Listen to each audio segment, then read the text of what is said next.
Welcome to Cedar Club, Quincy's favorite local bar.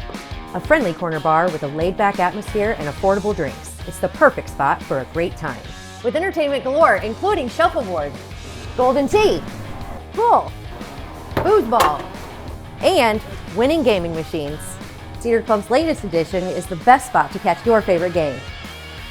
Great drinks, great friends, and great times. Cedar Club, 20th and Cedar in Quincy.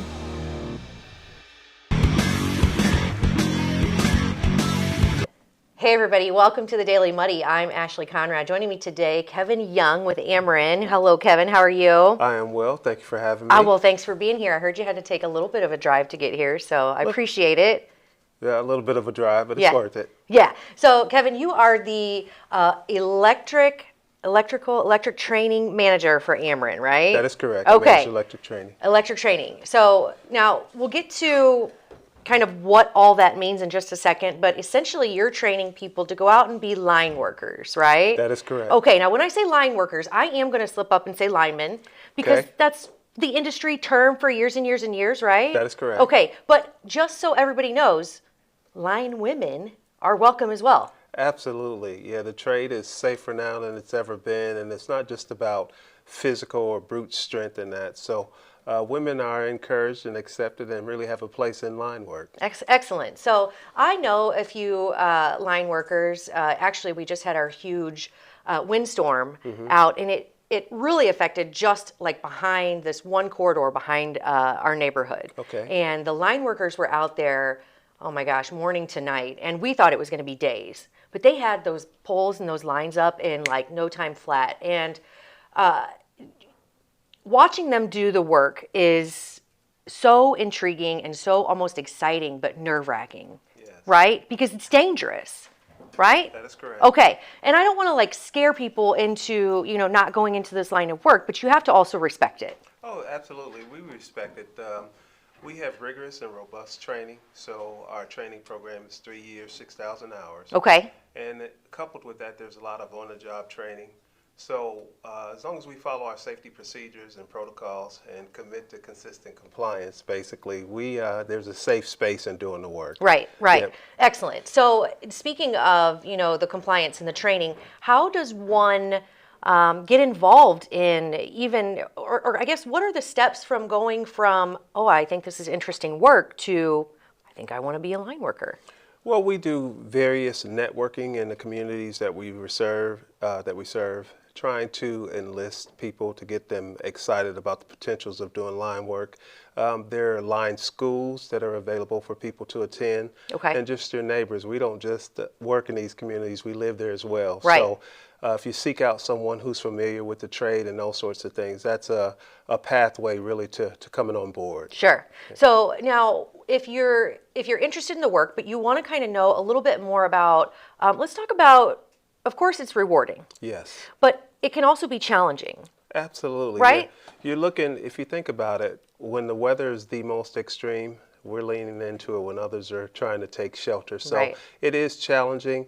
You look for someone who's not afraid of heights, someone who's driven to service. I mean, we take a lot of pride in making sure that our customers have energy. We don't flip the hamburgers, we don't cook the steaks, we don't do the operations, but we make sure that the folks that are involved have power to do so. Right. Yeah, I love it. And knowing that that you hold some of this power, pun intended, right? You hold this power in your hands that, so our whole neighborhood was without power, but so were areas around town, and it was kind of like sporadic, spotty areas. How do Ameren, how do line workers prioritize those outages, or how do you pick and choose who gets fixed first? Because a lot of it was down. Yeah, we collaborate with our stakeholders in that. And so firstly, we want to make sure that the hospitals, the police departments, the fire departments have power to serve.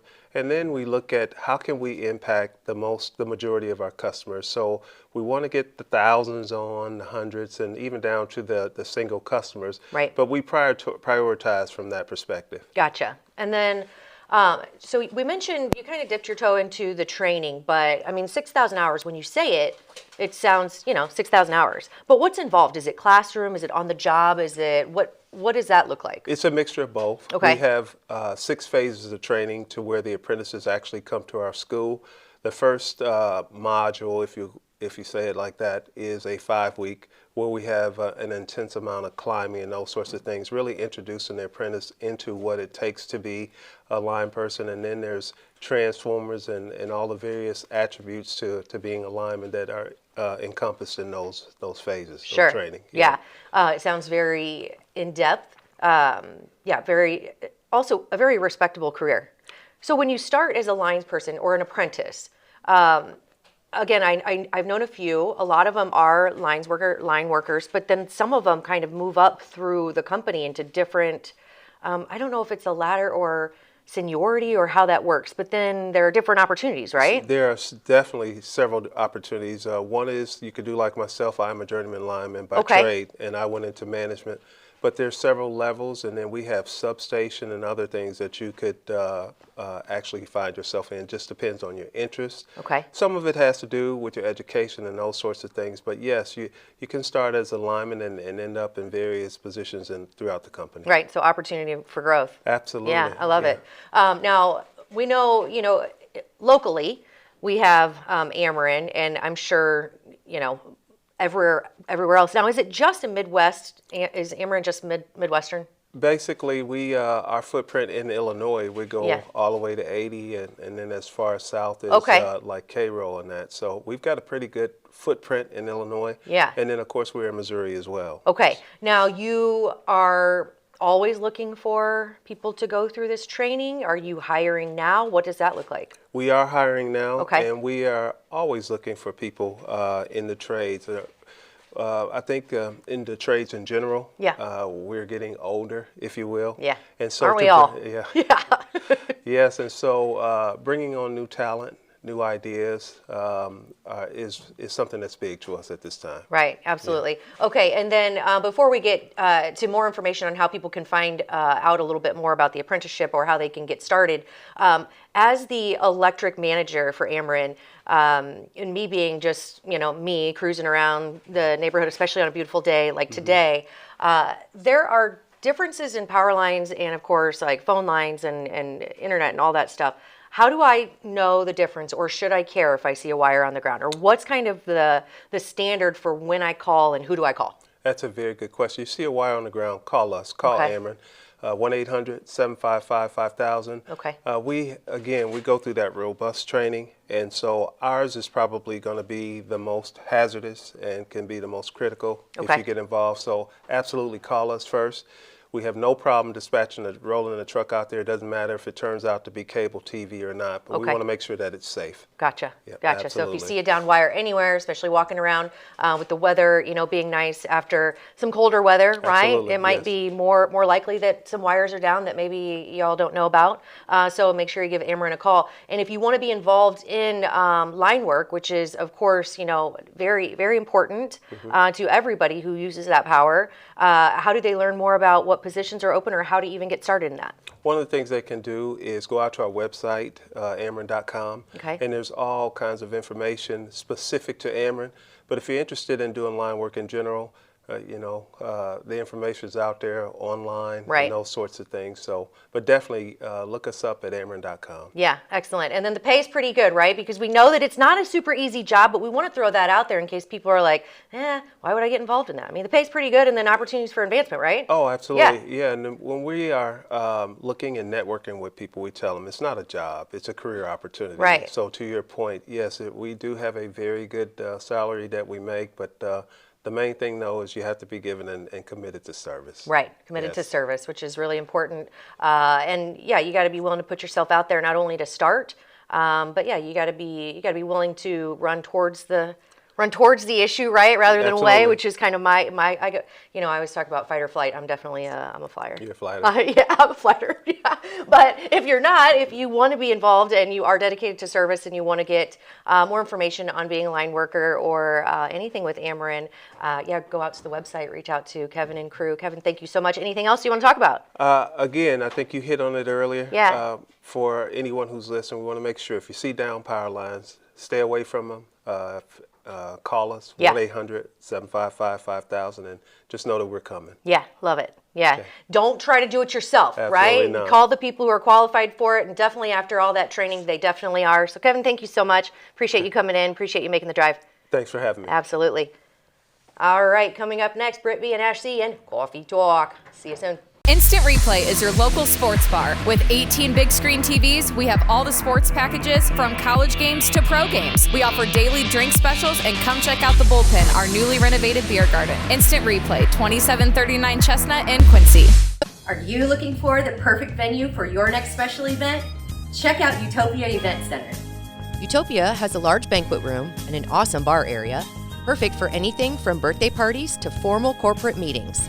It also offers a photo booth, stage for a DJ or a live band, and a fully stocked bar, all for only $300. Check us out at utopiaeventcenter.com or call Barn at 217-430-6559 for more information.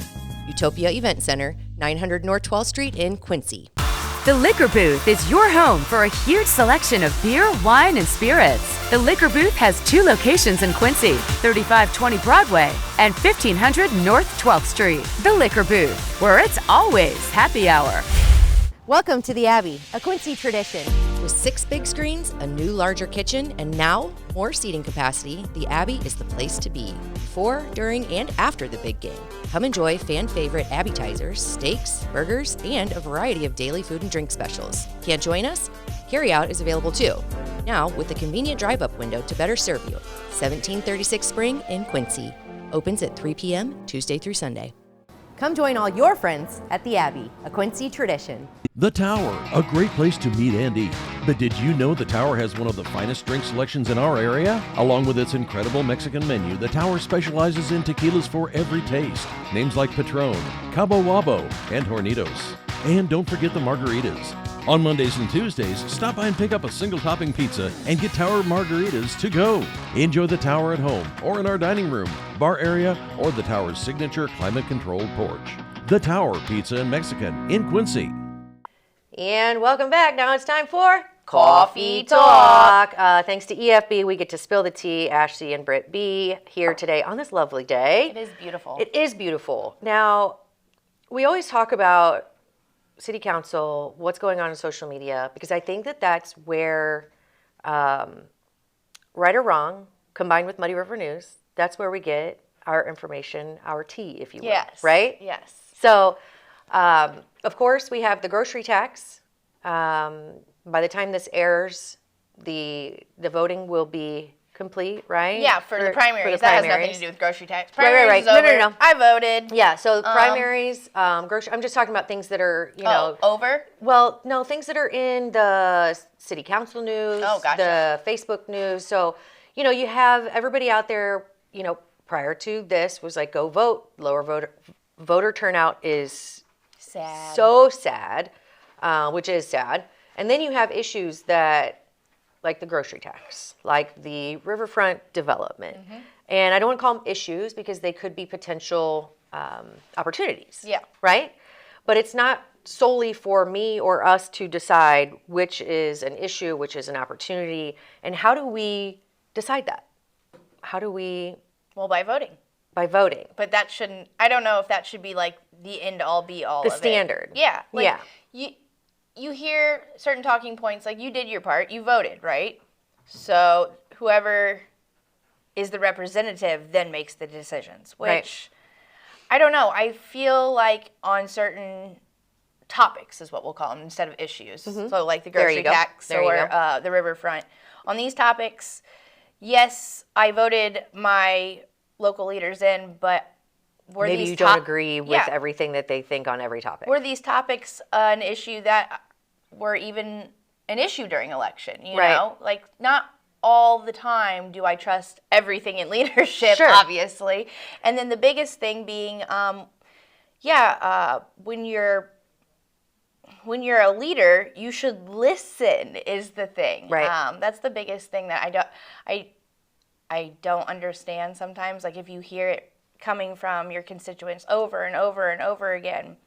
But I think it does come two different ways, like you said. Like the people in the comment section, maybe they go there to say no because it's the easiest. There are certain right channels. For example, with the riverfront, the right channel is the survey. But also, I want to question, is that the right channel? That's what my thing is. And I'm always one I try to come up with a solution, right? I don't have the appropriate solution for all of this, but it seems like there's an opportunity for some kind of standard.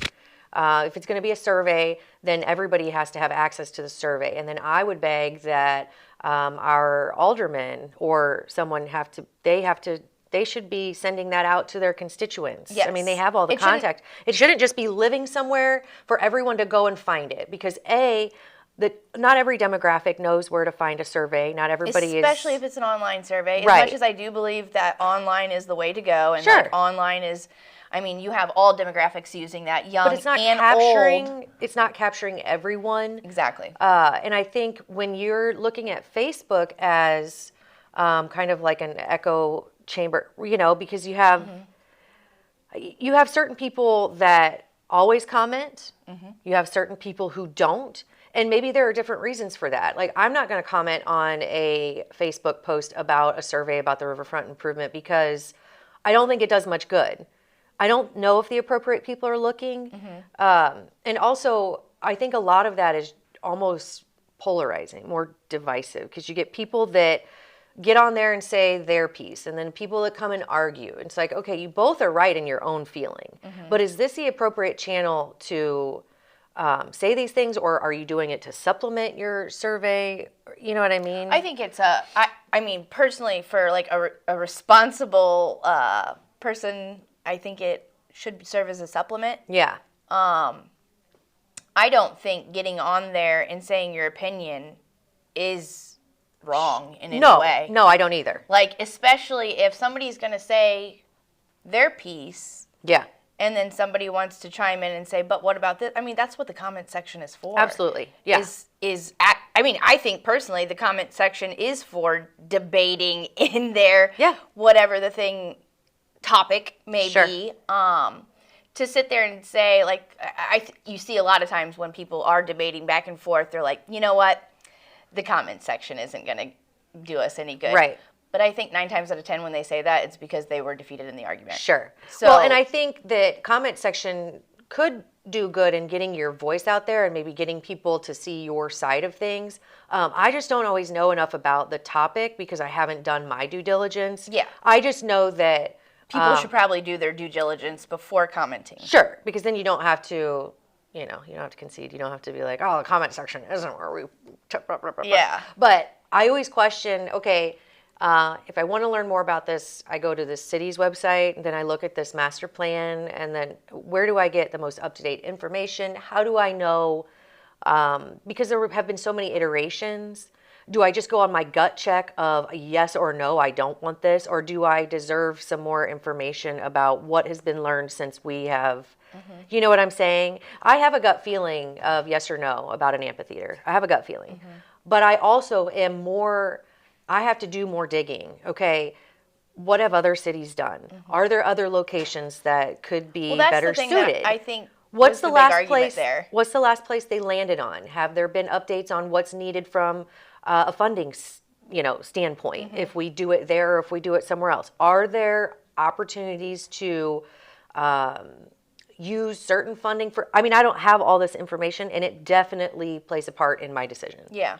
So I don't think a survey can explain all that either. I don't think a survey does. It's just saying, here... Do you want this or do you not? And then give us your opinion on what you would like to see and things like that. I mean, I don't know. I haven't personally taken the survey quite yet. I need to. But the other thing, like, in regards to... where's it going to be and stuff like that. Location. I don't know. Yeah. Right now the survey is riverfront, and you see a lot of those comments saying, why aren't we looking east, for an amphitheater? Is that even an option?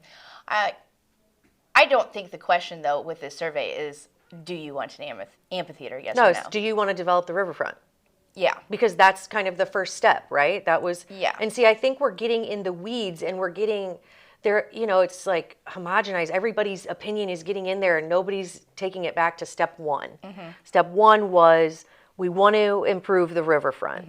And because it's such a large project, we want to maybe start with an amphitheater to bring funds in to help support riverfront improvement, right? Yep. So then we have all these people commenting, and it kind of gets lost in there what the initial idea was.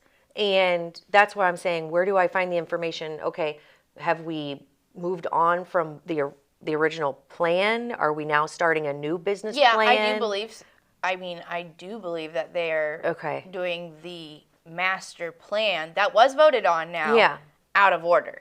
Okay. To make money, like you said. Right. So then I'm confused, and then we were talking about burying Ameren line, and there were just so many different iterations of what this plan was going to look like. I think we probably need to take a step back and maybe do a smaller business plan if it is the amphitheater, and talk about some options to appease even the comment section. Yeah. Okay. As far as moving it east, what are the opportunities and, the SWOT analysis, strength, weaknesses, opportunities, and threats. What do we look at as a committee to appease even 5 people who say, can we not do it? But like you just said, if this is all based on riverfront development, then I guess why are we even entertaining the fact of putting the amphitheater out there? Other than because it's for the greater good of the city. Right. I think that's why that's being entertained in the comments, because it's not even an option in the master plan. Or Lincoln Park was the other. Yeah. The other And I think people are leaning more towards that because they're now saying that Lincoln Park is riverfront development. Yeah. So it is. It all kind of goes together, and I think that's where Edlin is doing his again, right? The Gym City concert series. Yeah, I'd like to hear more of his take on it. I was reading some of it in the comments, and it's like he's not exactly opposed, I don't think, but at the same time, he's like, who's getting these big acts for this giant amphitheater? Like, it takes a lot of work. Right. He puts a lot of time and effort behind that. It's not just writing a letter to them and saying this, or this. You have to... do we have the committee for it? Exactly. And then who's doing that? See, these are some of the questions. So I can't just say yes to an amphitheater. Building an amphitheater? And what are the future costs? And who's going to take care of it? Is it going to be something that gets sold from the parks to the city? Or is it the city that, you know what I mean? Right now, where does it look? Right now, it sounds like the city doesn't exactly have a hand in it. It's just the park district, I believe, and then the Riverfront Development Committee. Okay, but we've seen in the past that once something doesn't, go as planned for the park district and it becomes too big of an expense, then they want the city to buy it. Yeah. So what does that look like in the future if we can't have someone who's committed to getting these acts here to make it worth? You know what I'm saying? These are all considerations that maybe someone is looking at, but you can't just send me a survey without this kind of information included to do some research and expect me to answer yes or no, do I want an amphitheater? Yeah. Because my gut says, of course I do. I want great things. Who doesn't? I want great things for Quincy. I want to see excellent acts come to Quincy. Yeah. But what does that mean for Quincy in the future? And those are the questions, and that's the information that everybody should be privy to before they have to take this survey. Oh, absolutely. Or have to. I don't want to say have to. Before they take the survey. Yeah. Right? Yeah, because it's like also before they have the opportunity to take the survey. Is it an opportunity? It depends on... Not if it's... Are you asking my name, and if I say no, or am I going to be a no caucus? Yeah. Because if you're asking my name, my age, my thing, and I'm going to be like the jackass on the bridge that's stopping you from doing this, even though I have logical concerns. I can't stand that, the whole no caucus. I just don't like... Just because you don't say yes to everything. Yeah. And then, again, judging by the comments, start, bringing that back to this in the no caucus thing. Yeah. I think, the no caucus is the majority when it comes to a lot of things, because you hear a lot of people say potholes, potholes, potholes. Yeah. On any topic that is brought up. So I don't think the no caucus is the minority. I think the ask caucus is, and I'm not saying ass, I'm saying asks. Because they ask for a lot of things. It is a small percentage of people that ask for a lot of things. And then when you say, hey, I want to know this, this, and this, like you're just saying, you get lumped into the no caucus, Right. and you automatically, you don't like Quincy. Yeah, and that is, false. I've been here my entire life. Yeah. We have conversations like this that aren't necessarily fun. This round and round and round. But I think it needs to be pointed out that sometimes no isn't just no. Well, because then on the other side, and again, I'm not lumping in the tax. Everybody, we get taxed and taxed and taxed and taxed, and oh, we have a deficit. Oh, but we want an amphitheater. Well, you can't have it all until you get something figured out. Yeah. Right? And people are against taxes that are for an amphitheater. I mean, it sounds great, but somewhere the funds have to exist. Yeah. I don't know where those funds are. I don't know if those funds are enough to last the lifetime of this amphitheater or the upkeep. But I do think this survey, I know that the Director of Arts, Quincy, is trying to get funds with this survey. Okay. That is the point. Okay. But again, like, you're granted $50,000 from the state or, whatever. Yeah. What does that say for our children? Yeah. Yeah, I don't know. I don't want it to be like... we can get it paid for, but can we maintain it? Yeah. I just don't want it... Yeah. And these questions have probably been asked, hopefully. I wonder, like, also, what does this do for Scott Edlund's program that he's dedicated years and years to as well? I mean, hopefully he can use the amphitheater and would be happy to, so he wouldn't have to rent all that stage and incredible stuff, right? Maybe he'd be involved. I would love for him to be involved in this committee if it is an amphitheater committee. If anyone knows what they're doing. Yeah, and the costs associated with. Yeah, I think even getting the axe here. That doesn't even delve into. I don't know if he wants to give away all of his secrets as a businessman, but I would like to eventually get him on, to talk about just this topic. Yeah. He'd be a great club guest. Yeah. We could delve into that. Well, I could sit here and talk about it all day. Again, I don't have enough information. Maybe it's out there. Maybe people are like, well, I can't spoon feed it to you. Well, you should. Because otherwise, I don't have time in the day to go out and do my own research. So then I probably won't take the survey. Yeah. Because I don't want to just speak out of my ass like I do most of the time. Yeah. But you know what I mean? When it's something that's important to our community, I don't just want to haphazardly check a box. Yeah, what's the point in taking this survey if we don't have all these answers? Right. And if you don't have the appropriate information, if you go take the survey and you say no, does that, obviously that's not going to get us funding. Yeah, so provide the information that gets people to say yes. That's what I would say. Yeah, that's my soapbox. Is that what you were? Is that yours? It's mine too. It's yours too, yeah. I just feel like sometimes I run with things, like you bring up these great topics, and then I'm like, oh, I don't really know it. Oh yeah, you know. Because it Trust me, you know. It gets me fired up, but learning so much from you and of course Facebook, and you get to see both sides. So when I say I don't necessarily want to comment, is because I can see both sides, but I think the important missing piece is all of the information so people can make an informed decision. Yes. Yeah. And I think that's what we miss on multiple fronts, right? Yeah. Which, we might have missed that one right here. I would say that's why Coffee Talk's here, so we can give you the information. But really, we just talk out of our asses, and we hope you enjoy it. Yes. Right? Yeah. Well, thank you, EFB, for... I'm enjoying my coffee. Right? Enjoying the coffee from EFB on Coffee Talk. Yeah. We spill the tea. Thank you so much, Britt B. I love you, and I hope you have a fantastic, beautiful day. Same to you. All right, cheers. I think that does it for today's Coffee Talk.